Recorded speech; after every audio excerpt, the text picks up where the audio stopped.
Maligayang lahat ay sinalo sa pagtawag ng mga samba. Sa ating pagdiriwang ngayon ay kinikilala natin ang pagkatawag ng ilan sa atin upang makapamuno sa Iglesia. Pasalamatan natin at papurihan ng Diyos na siyang humihirang sa bawat isa.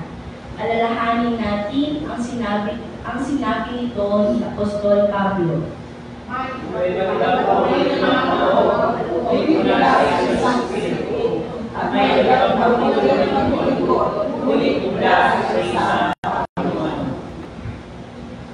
May iba't ibang uri ng gawain, ngunit mula sa isang Diyos na gumagawa ng lahat ng bagay sa lahat.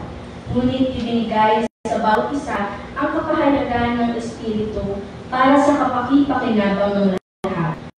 Ngunit ang lahat ng ito ay pinakilos ng iisa at Panginoong Espiritu na namamahagi sa bawat isa sa ayon sa ninanais ng Espiritu.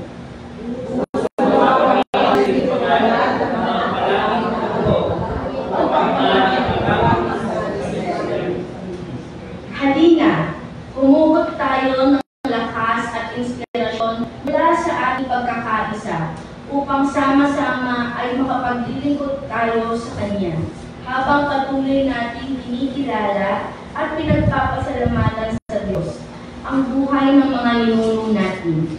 Tumayo tayo ngayon para sa imbokasyon at tayo ay manalangin. Pinupuri ka namin at dinadakila sa mga sandaling ito, Panginoon, sa pagpatuloy na pagtawag at paghirang mo sa amin upang makibahagi sa iyong ministeryo, sa pagkakaloob sa amin ng buhay na ganap at kasiya-siya, at sa aming pagsunod at pagtahak sa daan ni Kristo. Naway lumakad kami may kapakumbabaan at makapaglingkod kami batay sa mga kakayahang kaloob mo sa amin. Higit doon, matularan namin ang iyong halimbawa na makakumbabang paglilingkod. Samahan kami at pangunahan ng Espiritu Santo sa aming pagsamba at may pagdiwang namin ng sama-sama ang dakilang pag-ibig. Amen.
pagsisisi. Sa ating paglapit sa paanan ng Panginoon upang pagsisihan ang ating mga kasalanan, alalahanin natin ang sinasabi sa banal na kasulatan. Alam natin ang pag-ibig ng Diyos sa atin at sinasampalatayanan natin ito. Ang Diyos ay pag-ibig, ang nananatili sa pag-ibig ay nananatili sa Diyos. Ang Diyos ay nananatili sa Kanya. Sa ganitong paraan, naging ganap sa atin ang pag-ibig upang tayo ay magkaroon ng katiyakan sa araw ng paghuhukom. Ito ay sapagkat kung ano nga siya ay ganun din tayo sa sanlibutan ito. Walang takot sa pag-ibig. Ang ganap na pag-ibig ay nagtataboy ng takot sapagkat ang takot ay kaparusahan. Ang natatakot ay hindi pa nagiging ganap sa pag-ibig. Huwag tayong matakot lumapit sa Panginoon. Hindi na tayo itataboy, pagpus pakinig na tayo sa ating panalig at gagawa ng tulong ng kailangan. Gumawa tayo ng ilang sandali ng katahimikan ng pangungunisan.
Ang lahat ng gumagawa ng Diyos ay nahayag sa banal na kasulatan.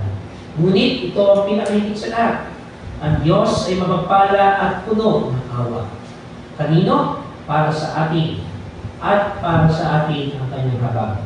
Hindi lamang yon, binibigyan pagkakataon din tayo ng kanyang salita upang magbago. Ang baguhin ni Kristo ang ating mga buhay. Ito ang mabuting balita ng ating kaligtasan. Kay Kristo Jesus, ang salitang naging tao. Tinanggap natin ang bago nating pagkakakilanlan. Tayo ngayon ay binigyang karapatan maging ang mga anak ng Diyos.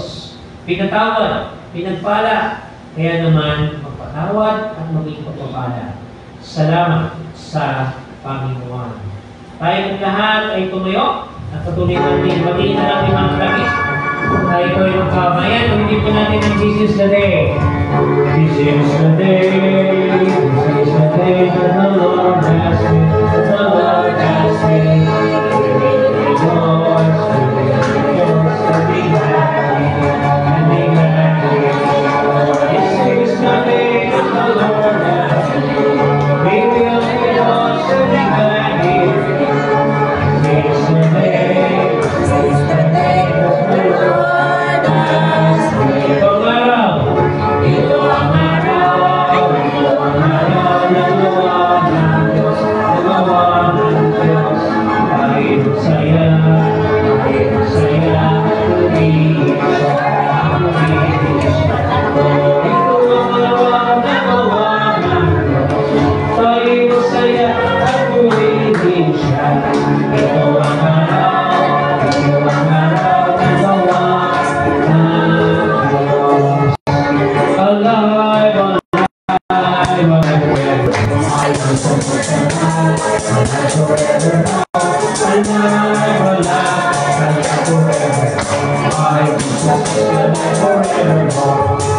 Sing hallelujah, sing hallelujah, my Jesus is forever.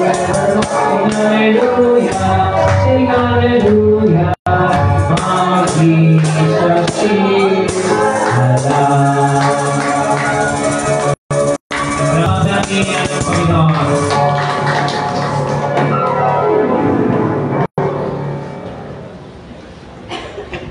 Ayan, magandang umaga po sa ating lahat. Good morning. At isang mapagpala na buwan ng Pebrero sa ating lahat at buwan ng pag-ibig. Bago po ang lahat ay ating awitan ang mga February celebrant.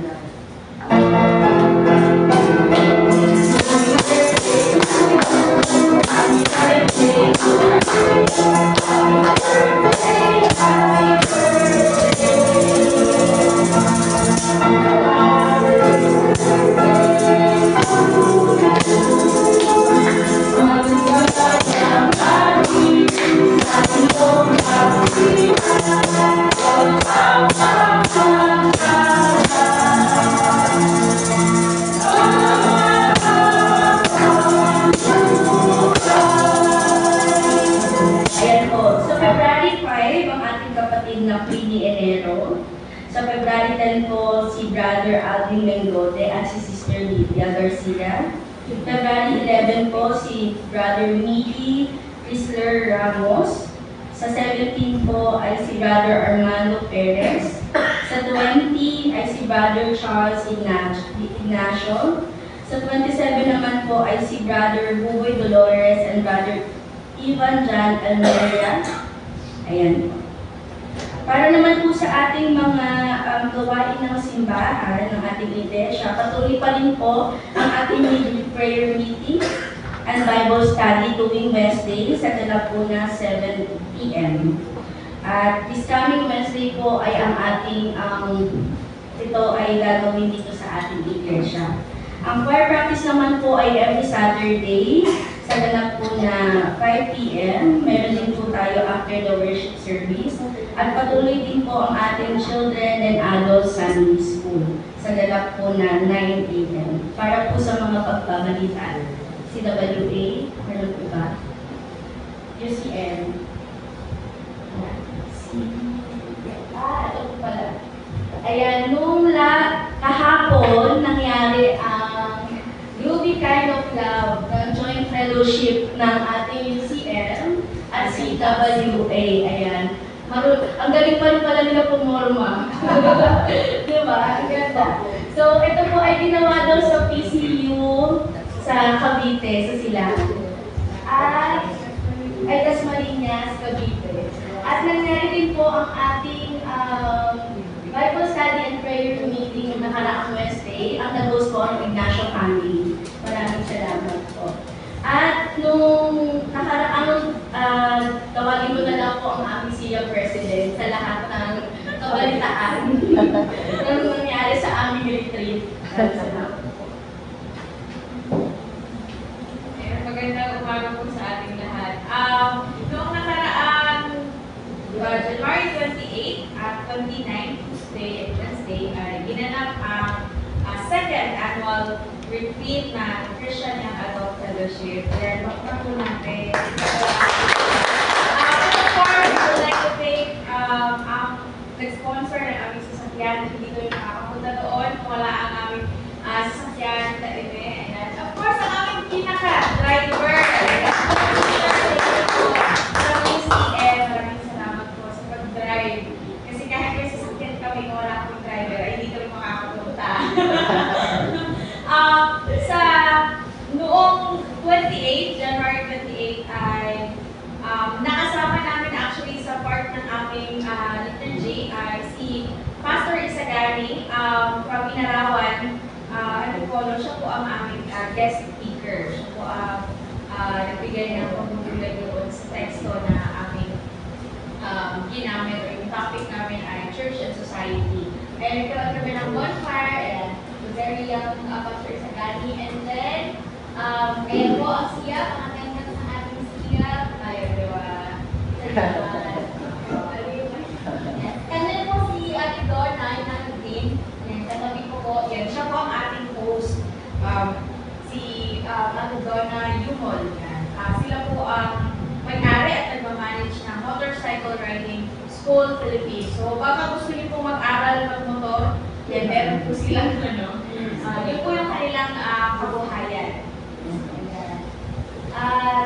Ayun po, naging mabunga at naging successful po ang ating ating retreat. At salamat din po sa ating pastor na kahit hindi naman siya biglaan, pero naitawid natin ng maayos ang gawain. So, ayun, maraming salamat po sa lahat ng tumulong. Thank you po. Rin po pala akong idagdag sa pabalita. Nung sakto din po nung nakaraang January 28 ay naganap ang ating flu vaccine. So we have, I think, 31 for recipients. At sayang nga po kasi hindi siya, kumbaga biglaan kasi yung gawain na ito. At nagdala pa pala yung local Liberty sa Health Center ng extra pa na gamot. So ngayon din po ay nakipag-ugnayan sila sa atin sa mga coming activities nila ng mga vaccination, katulad po ng sa cervical, anti-cervical cancer, pneumonia. So nag-iwan na po tayo doon ng contact number para po sa mga susunod pa na gawain. At willing naman po sila na before ng mga gawain ito ay makipag-meeting sila sa atin para sa kaayusan. Yun lamang po.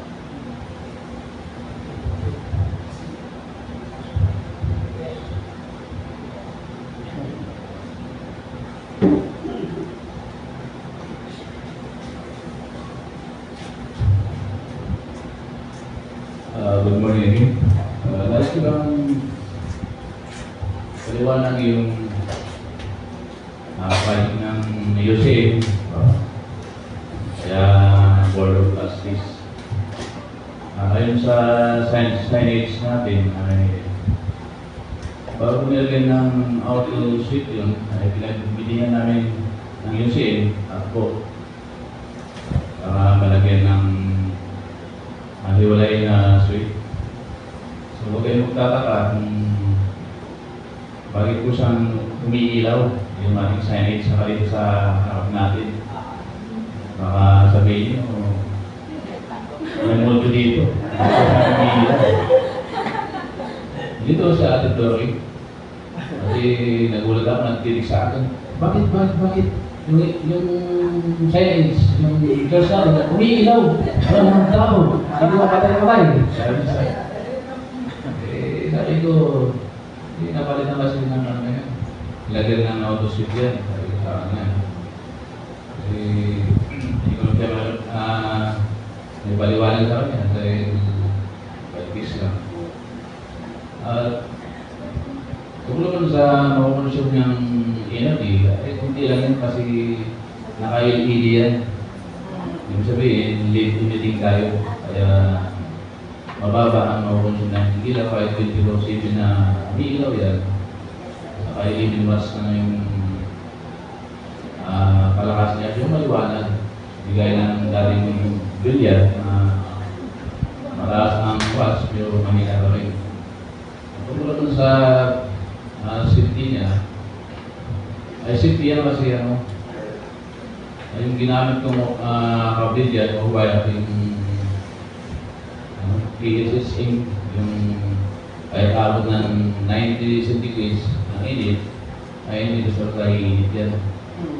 At nilagyan ko ng sariling circuit breaker, makakasang magka-trouble ay may sariling circuit breaker. So, safety tayo dyan sa ating nilagay na auto sensor switch sa ating signage at sa ating harapan. At dagdag din yan sa ating security sa ating simbahan dahil mga kawakan, gusto nila yung mga volunteer na may pagdiling. Ito na tayo may ilaw natin sa harapan natin dahil wala tayo babae dito. Hindi sila basta-basta pupasok dito. May ilaw na natin. Kaya lang po, maraming salamat.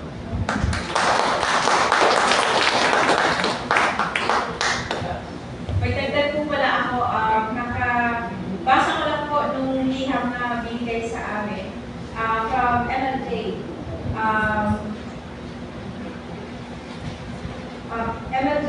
Hindi, sa atin ito sa confidence para sa gaganapin na SIA celebration ngayong February 9. So next Sunday po ay magkakaroon na SIA celebration. Ayan.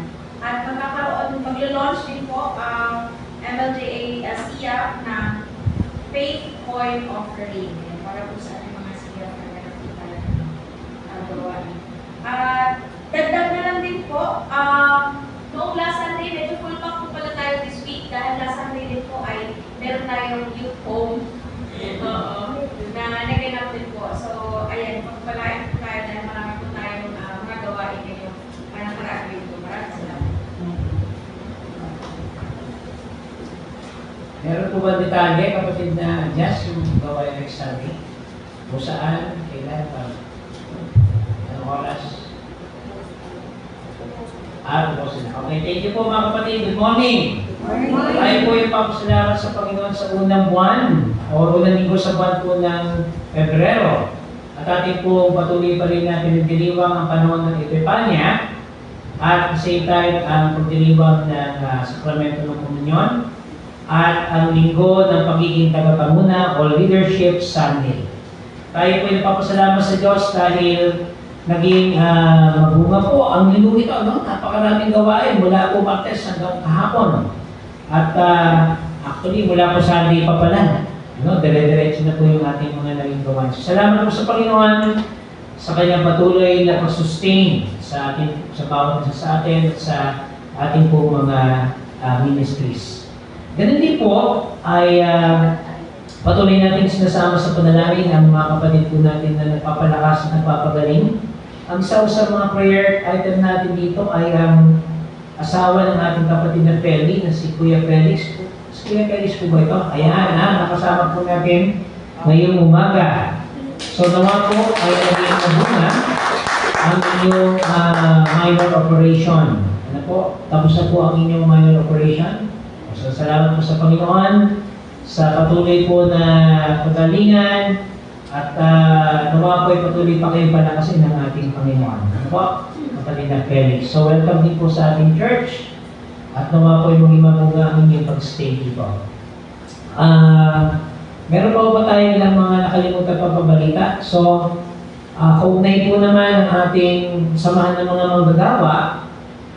Bagaman ito po ay sa susunod pang linggo, pero gusto ko na pong ipabalita na sa February 11 ay magdadaos po ng voters education ang UKWO. Ito po ay gaganapin sa UCCP Kawit sa Cavite. So, February 11 pa naman po ito. Next Sunday o next week. Okay? At patuloy natin sama sa panalangin ang samahan ng ating mga manggagawa. Salamat din po sa Diyos at naging maayos at naging matagumpay po ang annual retreat ng United Church Workers Organization. Bagaman hindi ko nakasama ang lingkod, ay isinama naman po natin sila sa ating panalangin. Batay po sa ating kaisahan sa council meeting ng nakaraang linggo, o I think 2 Sundays ago, meron po tayong programa na tinatawag pong Adopt a Retiree program ng ating conference through the Christian Stewardship and Resource Development o CSRD. So yung Adopt a Retiree po mga kapatid, simple lang po yan, pipili po tayo ng isang retired church worker na naglingkod po sa ating kumperensya. At ang isa po sa napili at pinakaisahan ay ang ating dating manggagawa, matagal na pastor po, ang ating Pastor Miriam Perocho. No? So gusto ko lang po i-remind ang ating mga CRO sapagkat meron po tayong share for this month, starting this month, para po maibigin natin sa ating Pastor Miriam yung ating target na 300 pesos weekly. Okay? So regardless po kung 4 Sundays and 5 Sundays, kung papatak nila ng linggo ang isang buwan, basta 300 po siya weekly. Okay po? So meron pong kapatid tayo na nag-pledge ng certain amount. So yung the rest na amount po, yun po yung magiging share ng ating mga CROs. Okay? So paalala po sa ating mga Pangulo at Treasurer ng ating CROs, na starting this month, itong buwan po ito hanggang May, meron po tayong initial na pamamaraan para po may pagkaloob itong ating retiree program. So thank you in advance na kapatid na Malu sa iyong initiative din para simulan yung sharing. So yung the rest po ng natitira dun sa isi-share ng ating kapatid na Malu, yun na lang po yung ating pagtutulong-tulungan. Okay po? So panalangin po natin ng mga kapatid na maging magbunga po ang programa ito ng ating conference. Matagal na po ito eh. Ngayon lang po natin may implement at ipanalangin po natin na tigit pa po sa monetary support natin pagkakaloob sa ating mga retired church worker. Ito po ay isa pamamaraan din ng ating pagkilala sa kanila. Sa kanilang dedikasyon. Ulang na ulang po yan, pero sana sa ganong amount, ay maipakita natin yung ating pagpapahalaga at pagmamahal sa kanila.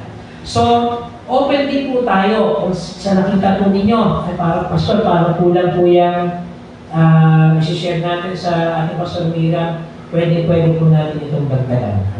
Para po sa tulong at suporta po sa ating mga retired church worker.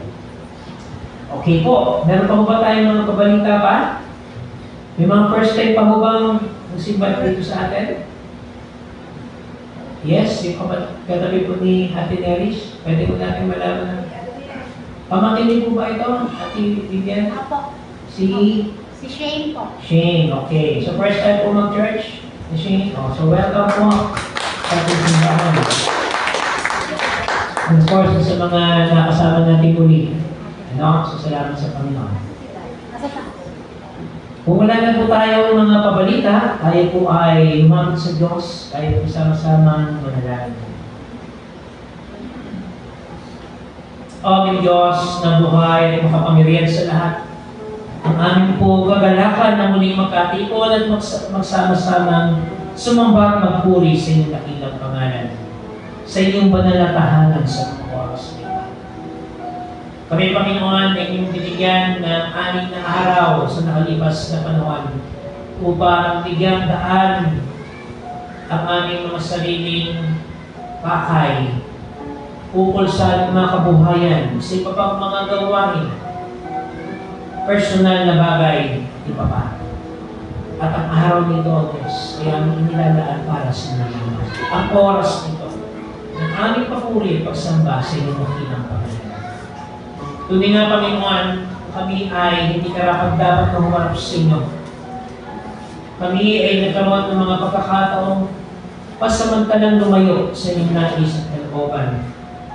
At nagdulot ng pagkakataon ng Diyos na kami ay magkulang sa isip, sa salita at sa gawa. Salamat sa inyong habag at biyaya, sa inyong pagpapatawad at wagas na pag-ibig.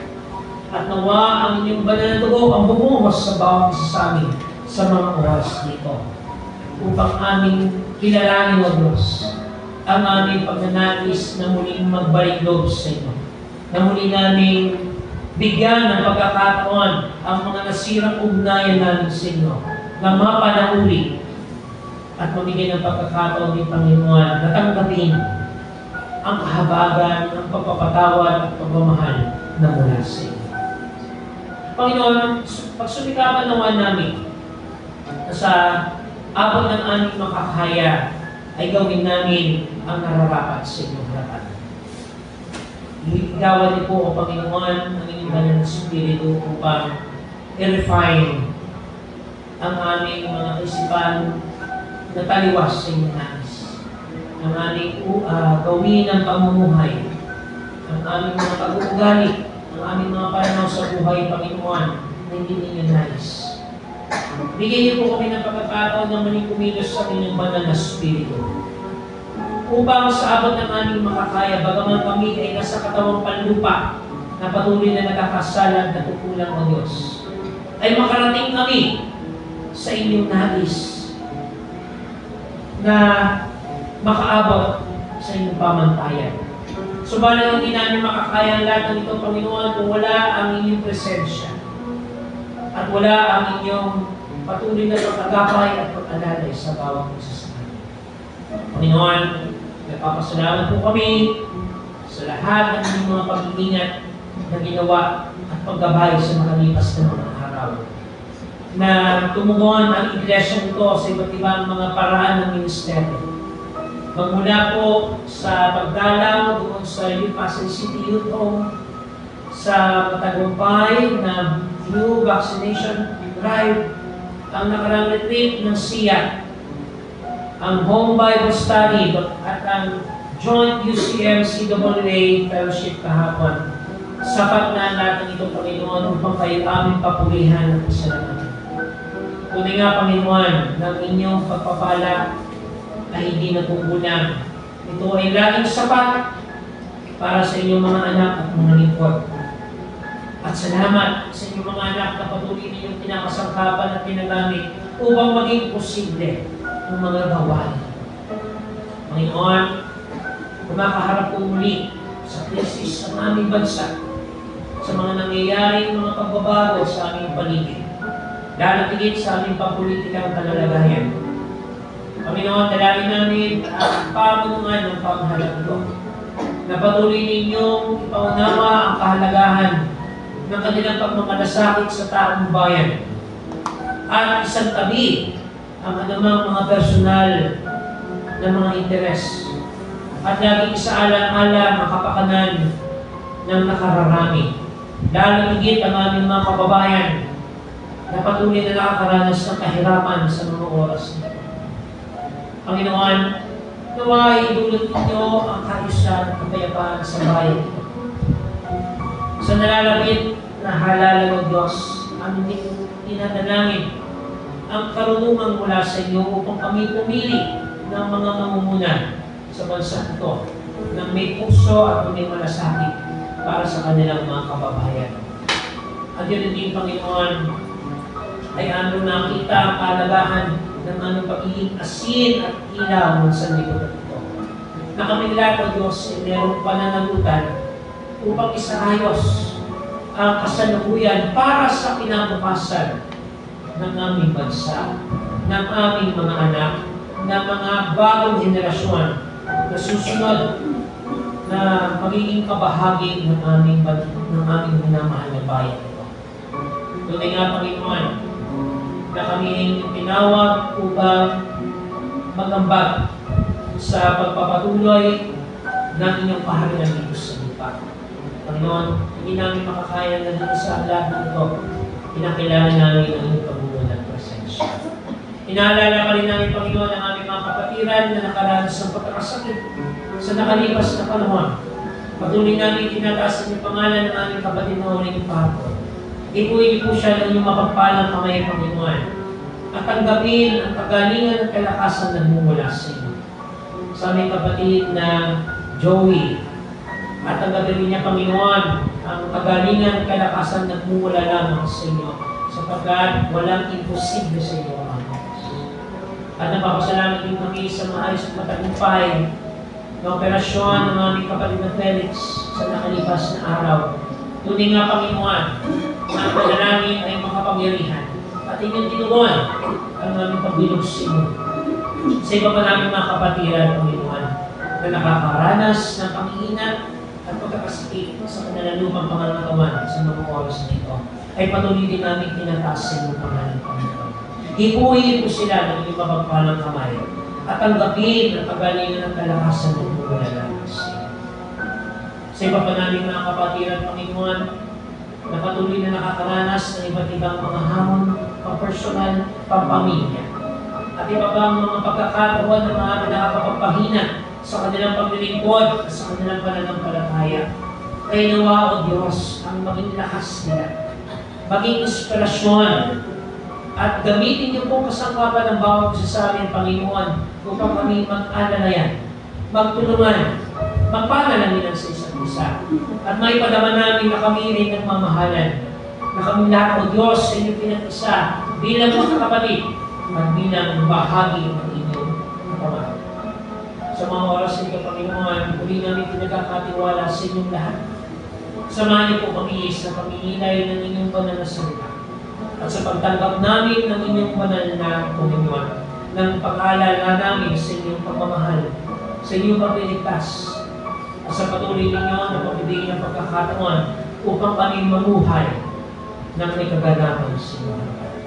Ito po ang aming panalangin ng pasasalamat sa tanging pangalan ni Jesus, na aming Panginoon at tagapagligtas. Amen.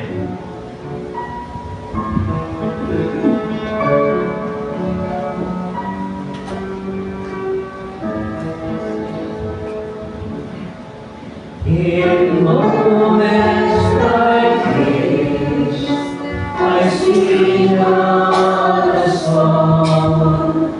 I sing out a love song to Jesus.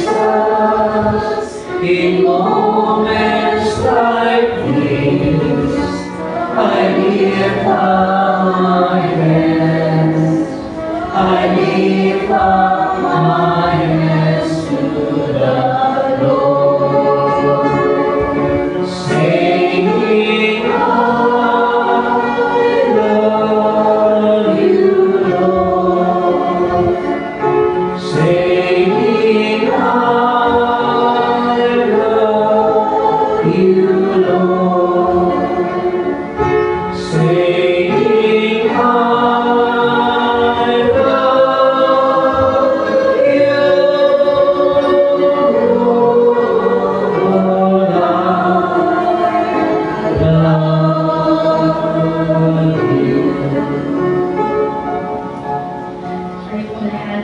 tayo para sa pagkabasa ng salita ng Diyos.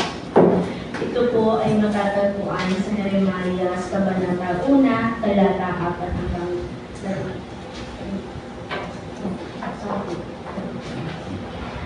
Ang pagtawag kay Jeremiah. Sinabi sa akin ng Panginoon, Jeremiah, bago kita nilalang sa tiyan ng iyong ina, pinili na kita, at bago ka isinilang, hinirang na kita para maging propeta sa mga bansa. Sumagot ako, Panginoong Diyos, hindi po ako magaling magsalita dahil bata pa ako. Pero sinabi ng Panginoon sa akin, huwag mong sabihin bata ka pa. Kinakailangan pumunta ka saan man kita sukuin at sabihin ang anumang ipapasabi ko sa iyo. Huwag kang matakot sa mga tao, sapagkat ako'y kasama mo at tutulungan kita. Ako ang Panginoon ang nagsasabi nito.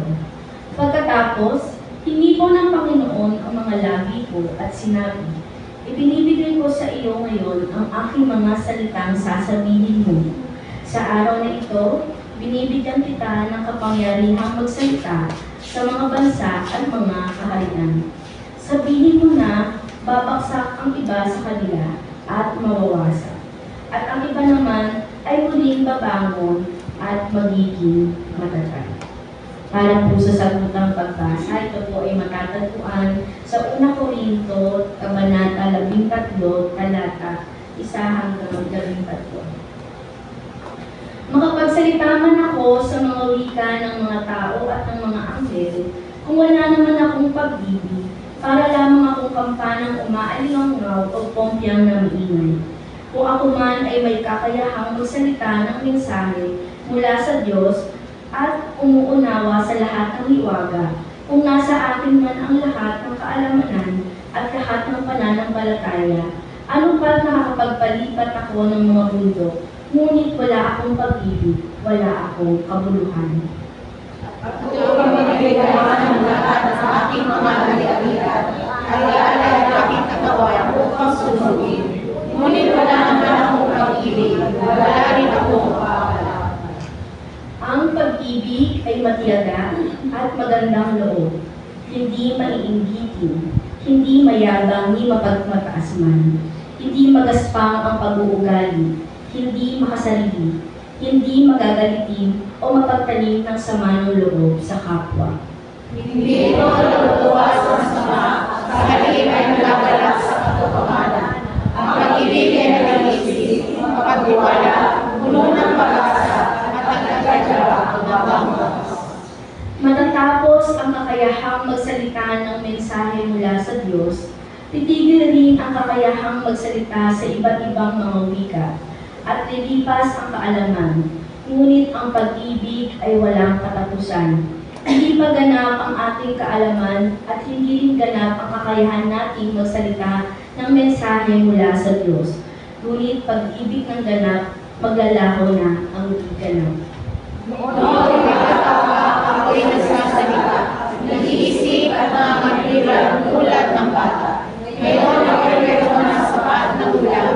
Iniwanan na ang nasa sa Matatapos ang kakayahang sa kasalukuyan, ang ating nakikita ay tila malabong larawan sa salamin. Subalit, darating ang araw na ang lahat ay makikita natin ng harapan. Bahagya lamang ang nalalaman mo ngayon. Ngunit darating ang araw na malulubos ang kaalamang ito, tulad ng lubos na pagkilala niya sa akin. Samantala, nananatili ang tatlong ito, ang pananampalataya, pag-asa at pag-ibig. Ngunit ang pinakadakila sa mga ito ay ang pag-ibig. Ang salita ng Diyos, purihin ang Panginoon. Nanatili po tayo nakatayo sa pagbasa ng ating Ebanghelyo ng Panginoon ayon kay Lucas, Kabanata 4, versikulo 21 hanggang 3. Gospel of Luke, chapter 4, verses 21 to 30. At sinabi niya sa kanila, ang kasulatan ito na inyong narinig ay natupad ngayon. Pinuri siya ng lahat at umangas sila sa kanyang napakahusay na pananalita. Hindi ba ito ang anak ni Jose? Tanong nila. Kaya sinabi ni Jesus, iyak na sasabihin niyo sa akin ang kasabihan ito. Manggagamot, gamutin mo muna ang iyong sarili. Marahil sasabihin pa ninyo, gawin mo rin dito ang iyong sariling bayan, ang mga nabalitaan namin ginawa mo sa Kapernaum. Tandaan ninyo, walang propeta ang kinikilala sa kanyang sariling bayan. Ngunit sinasabi ko sa inyo, maraming byuda sa Israel noong panahon ni Elias, nang hindi umulan sa loob ng 3 kalahating taon at nagkaroon ng tagutom sa buong lugar. Subalit hindi pinapunta si Elias sa kanino man sa kanila, kundi sa isang byuda sa Sarepta sa lupain ng Sidon. Sa dinami-dami ng mga ketong sa Israel noong panahon ni Eliseo, wala ni isa mang pinagaling at dininis maliban kay Naaman. na isang taga-Syria. Nagalit ang nasa sinagoga ng marinig ito. Nagsitayo sila at itinawi siyang palabas papunta sa gilid ng bundok na kinatatayuan ng bayan upang ihulog siya sa bangin. Ngunit, dumaan siya sa kaligtaan nila at umalis. Ito ang mabuting balita ng ating kaligtasan. Oh God, your love is wider than we can comprehend. You reach to the outsider and call the stranger friend. In Christ you gave a message transcending time and place. May we, your church, have courage to share your love and grace.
Till I come again someday.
sa ating choir. Tayo po ay manalangin. O Diyos, kami po inyong pangunahan muli ng inyong banal na Espiritu. Tanggapin namin ang mensahe mula sa inyo sa diwa ng pag-ibig. Sa pangalan ni Jesus. Amen. Nais ko pong bigyan ng pansin ang ating pagninilay sa ating ikalawang pagbasa sa umagang ito. Natin pong hinalaw mula po sa unang sulat ni Apostol Pablo sa mga taga-Korinto. Kabanata 13, versikulo 1 hanggang 13. 1 Corinthians chapter 13, verses 1 to 13. At pangkaraniwan, ito po ang ginagamit na teksto sa mga paglisang dibdib.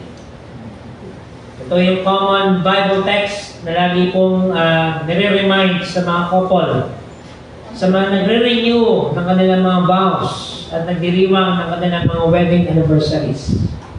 Subalit higit pa ho sa tinatawag nating life verse ng mga pinag-iisang dibdib ng Diyos. Ang talatang ito ay nakaugat sa tinatawag po nating katangian ng Diyos bilang Diyos ng pag-ibig. Kaya ang Diyos ay ating pong masusupungan sa pamamagitan ng isang simpleng salita, subalit merong ekstraordinaryong impact o kahulugan sa ating buhay. Pag sinabi ho natin L-O-V-E, love, ay hindi lamang ito napapatungkol sa ating emosyon o damdamin bilang mga tao. Bagaman ito po ay pangkaraniwan sa atin. Dahil hindi naman tayo ma-attract sa isa't isa kung wala po ang tinatawag na pag-ibig o yung tinatawag na eros type of love. Subalit yung pong nais kong bigyan muna ng pansin sa umagang ito ay ang source of love. Ang pinagmumulan ng pag-ibig, walang iba kundi ang ating Diyos.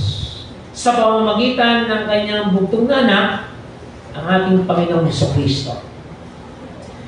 Bilang mga mananampalatayang Kristiyano, mahalaga sa atin na ang pag-ibig ng Diyos ay atin pong ipinagdiriwang at higit sa lahat ay atin pong pinagsasaluhan. Hindi po natin pwedeng suluhin ang pag-ibig ng Diyos sapagkat ang pag-ibig ng ating Panginoon ay para sa lahat at suma sa lahat. Ngayon, nakita po natin na ang buwang ito may iba't ibang tema. Para po sa secular na pagdiriwang, this is the love month. Pero hindi rin, simula na po ang ating love month noong December eh. Tama po ba? Dahil ang pag-ibig ng Diyos ay nagkatawang tao sa pamamagitan ng ating Panginoong Hesus. At sineselebrate po natin ang pag-ibig ng Diyos araw-araw. Kaya hindi lang po tuwing February 14 ang love month o itong buwan na to. Ang love month kundi araw-araw ay araw ng pag-ibig sapagkat ang Diyos ay Diyos ng pag-ibig. So tayo po bilang mga mananampalatayang Kristiyano ay tagapagpatupad ng pag-ibig ng Diyos natin tinanggap sa pamamagitan ng ating Panginoong Hesus. So every day is a love day for us Christians. Hindi lang po yan tuwing 14 ng Pebrero. Pagkatapos ng February 14, wala na. Kundi tayo bilang mga mananampalatayang Kristiyano ay tagapagpahayag, tagapagpadama at tagapagpatupad ng pag-ibig ng Diyos. Ngayon po, ating pinagdiriwang ang buwan ng pagiging tagapanguna or leadership month sa ating kalendaryo bilang isang iglesia. At ito po yung may kadugtong din, no? Pagiging kaanib at pagiging tagapanguna. Ang pagiging leader at pagiging kasapi ng iglesia ng Panginoon. Leadership and membership month ang ating pong binibigyan ng pansin sa buwang ito. At tayo rin po ay magsasaliksik kung sino yung mga kabataan na maaari nang sumailalim sa communicants class. Kaya akin pong pinapag-usapan ng ating CEN. Kung maaari po ay mag-survey po tayo kung sino po ang mga 12 years old pataas na mga kabataan na hindi pa sumasailalim sa communicants class. At ito na po yung tamang panahon para simulan natin ang ministeryo ito. Ngayon, gusto kong bigyan ng pansin ang ating pong paksa sa umagang ito. Sabi po ng ating talata o ng ating title ay Tagapanguna, Isang Hamon at Pagpapala. Pag sinabi mo nating tagapanguna, maaari po itong magpatungkol sa iba't ibang paraan ng tao na meron pong proseso at sistema ng existence. Ano? Ang pagiging leader po is either ikaw ay nasa pamahalaan, ikaw ay nasa isang NGO, sa isang civic organization o isang institusyon. Pero nais ko kong bigyan ng pansin ang pagiging tagapanguna sa katawan ng ating Panginoong Hesus, yung kanyang iglesia. So tayo po ay nag-uusap at naninilay sa konteksto ng pagiging tagapanguna sa iglesia ng Panginoon. Malinaw po ang sinabi ng ating talata, dahil tigit po sa sinabi ng Apostol Pablo.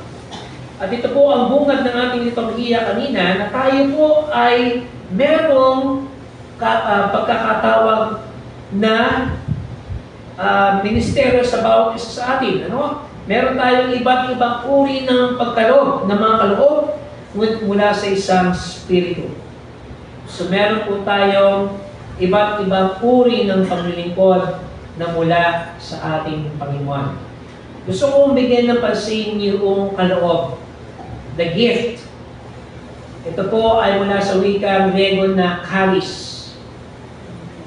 At pag sinabi po natin handog o kaloob ng Diyos sa atin, ito po ay binigay niya sa atin na nakaugat sa pag-ibig. Kaya po, doon galing yung salitang charisma, no? Ikaw ay charismatic. You are gifted. Tayo po ay pinagpala, binigyan ng kaloob ng Diyos. Pero iba po yung charisma, tulad kahapon si Kuya Tom, charismatic siya kahapon. Kasi naging model po siya ng ating mga celebrity na mga speakers. By the way, yung ating po speaker kahapon, mga kapatid, mga professional model sila. Turn out na naging ministers. Magandang lalaki sila, magandang babae, talagang may postura, no? At walang takot nilang sinabi yung kanilang past mistakes at kung paano nila nakilala ang Panginoon at kung paano binago ng Panginoon ang kanilang mga buhay. No? So as a couple din, sila ay nag-counsel kahapon. Sayang, wala lang yung aking partner sa buhay. Lugi kami. Pero mapalad po yung mga naroon kahapon na kinounsel ng ating mga pastor. Kasama po doon si Ate Venus. Okay na ba pakiramdam mo, Ate Venus? Parang sumama yung pakiramdam mo nung nag-counsel. Anyway, marami pong mga couples tayo doon na pinagpala kasi sila ay nakatanggap ng mga payo mula po sa mga makakristyano payo ukol po sa pagsasama at pag-isang ligdig.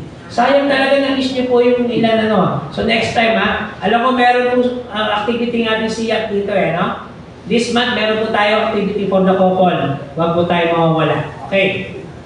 So the way point ko dito mga kapatid, ang gift o kaloob ng Diyos ay dapat nating tanggapin ng may pasasalamat. Kung tayo po ay binibigyan ng mga handog o regalong material, hindi po ba ang ating nagiging tugon ay nagpapasalamat po tayo? Pero bilang mga mananampalatayang Kristiyano, ang pagtanggap po natin sa handog na mula sa Diyos ay dapat may kaakibat ng pasasalamat at may pagkilala sa pinagmulan nito. Sino po ba ang nagbigay sa atin? Kundi ang ating Panginoon. So pangalawa po, kailangan natin i-discover yung mga gifts po natin. Ano ba ang mga kaloob na binigay sa akin ng Panginoon? So malinaw po yan sa sinabi ng Apostol Pablo. Ano po? Na lahat po tayo ay may iba't ibang uri ng gawain mula sa isang Diyos na gumawa ng bagay ng lahat. Meron po tayong iba't ibang kaloob upang magamit sa ministeryo. So tayo po pala lahat ay merong dahilan sa church na ito. Meron po tayong purpose. Hindi po dahil si pastor lang ang nagpapunta sa atin dito o na-invite lang tayo ni Ate Flory. Ano? Meron pong kaloob na ibinigay sa atin ng Panginoon na ating pong taglay sa mga sandaling ito. At yun po yung ating hinihiling sa Diyos na ating pong matuklasan. At kung ating na pong natuklasan, kakibat po nun ang pagpapalago at pagpapaunay. So, na-discover na po ba natin ang ating gifts, mga kapatid? Ano po ba ang iba't ibang mga handog o kaloob? May handog sa pagtuturo o kaloob ng pagtuturo. The teaching ministry. No? Prayer ministry. Discipleship ministry. Yung pong care for the church, for the orderliness and cleanliness, that is also ministry. No? Yung ating pong pag-share ng ating mga resources, that is also part of our ministry. Yung pagbibigay po natin ng ating talent through the music ministry. Lahat po yan ay forma ng kaloob na ating tinanggap mula sa Diyos. At kung ating pong natukoy na yan, dapat po natin palaguin. At dapat po natin bigyan ng pansin higit pa sa ating inaasahan. Kaya po tayo may mga pagsasanay na ginagawa sa ating mga susunod na magiging tagapanguna. Sapagkat ito po ay ating ipinapasa naman sa mga susunod na magiging tagapanguna. Tandaan po natin mga kapatid, na hindi pang habang buhay nandito tayo sa ganitong uri ng posisyon. Bilang sa lumalagong iglesia, nakikita natin ang kahalagahan ng pagpasa ng pamumuno. At hindi ibig sabihin na tayo lang po ang may alam at tumanggap ng handog mula sa Diyos.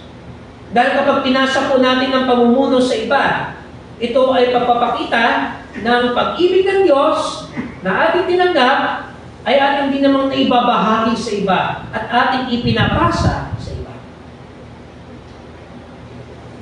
So yung ating pong pamumuno mga kapatid, hindi nangyayari yan sa isang partikular na panahon. Darating yung panahon na tayo po ay magpapasa ng pamunuan sa iglesia ito. At ngayon pa man, sinasanay at inuhubog na natin ang mga susunod na magiging tagapanguna ng iglesia ito sapagkat kinikilala natin ang pagpasa ng responsibilidad hindi upang umiwas at hindi upang talikuran ng gawain ng Panginoon, kundi upang sabihin sa kanila na kayo ay bahagi ng ministeryo ito. So paano po natin gagawin yan mga kapatid? Dapat meron din tayong bukas na puso at intention sa gawain ng Panginoon. Alam niyo, kapag nomination at election ng local council, marami na nagsisitanggihan. Sabihin niyo, bahala kayo dyan. Kayo-kayo na lang siguro. Pero hindi po eh. Kinakailangan din po natin maghubog at magsanay talaga na susunod ng mga leader. At ganun pa man, dapat po ating ipinapanalangin yan. At bukod po sa panalangin mga kapatid, kinakailangan din natin makita saan ba ako gagamitin ng Panginoon para sa mga susunod pang mga pamamaraan ng ministeryo at gawain. So dapat matukoy na po natin ngayon. Ano ba ang handog na pinagkaloob at tinanggap natin mula sa ating Diyos? At nang sa gayon, tayo ay magiging epektibong magiging tagapanguna ng iglesia. Ngayon, kakibat po ng ating paksa ang salitang hamon. Alam po nyo, challenging talaga ang pagiging isang leader ng iglesia. Tandaan po natin mga kapatid na mga manggagawa ng Diyos ay dumarating at umaalis. We pastors come and go. Sino po ang nag-i-stay? Kayo. Ang mga kaalim ng iglesia ito. At iba't iba po ang ating inaasahan at ekspektasyon sa ating mga tagapanguna. Pero sinisika po ng ating mga tagapanguna ng iglesia ng lahat ng ginagawa natin dito, unang-una ay para sa kapurihan ng Diyos. Hindi ho tayo ganda lamang ng imahe sa ating kapwa o para ma-please lamang ang ating kapwa, kundi ang lahat ng ating ginagawa ay para sa Diyos. Sapagkat siya naman ang dahilan ng ating pagtitipon at paglilingkod sa lahat. Kung kaya kinakailangan po natin mga kapatid na makita na meron pang mga darating na hamon sa ating buhay at paglilingkod bilang isang iglesia. Kung meron po tayong hinaharap ng mga hamon sa nakalipas na panahon, i-anticipate po natin na ito'y darating pa. At mayroon pang mas mabibigat na hamon tayong kakaharapin. Subalit kung kinikilala po natin ng Diyos ang ating kasama at kapiling, kaya-kaya po natin harapin ang mga hamon ito. Ngayon, huwag po tayong maging maging comparative sa ating mga leaders. Ano? Alam niyo po mga leader, may mga kanya-kanyang paraan ng pamumuno. May kanya-kanya pong ekspresyon ng pagpapatagos ng ministeryo at programa. At tandaan po natin na ito, hindi lamang isang tao ang nagpapatupad, kundi tayong lahat ay bahagi nito. Bilang isang komunidad, bilang isang iglesia, hindi po tayo tumutuon lamang sa ating tagapanguna, kundi may ambag din po at bahagi ang bawat isa sa atin.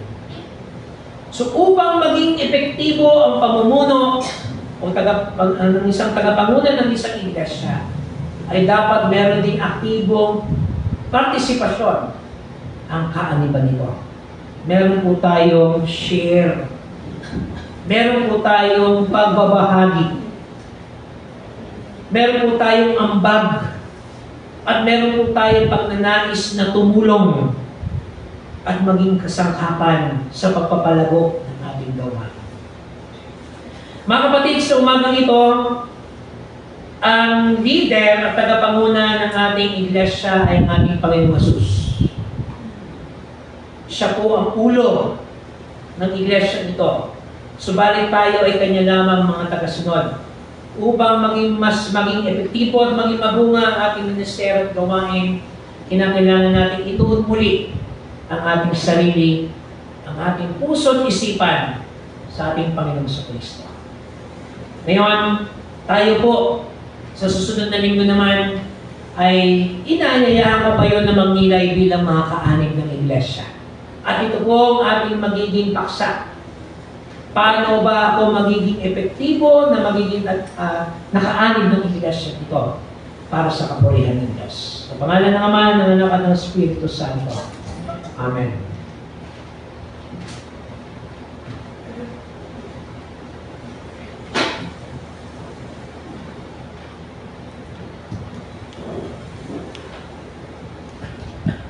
Paanyaya sa pagkakaloob.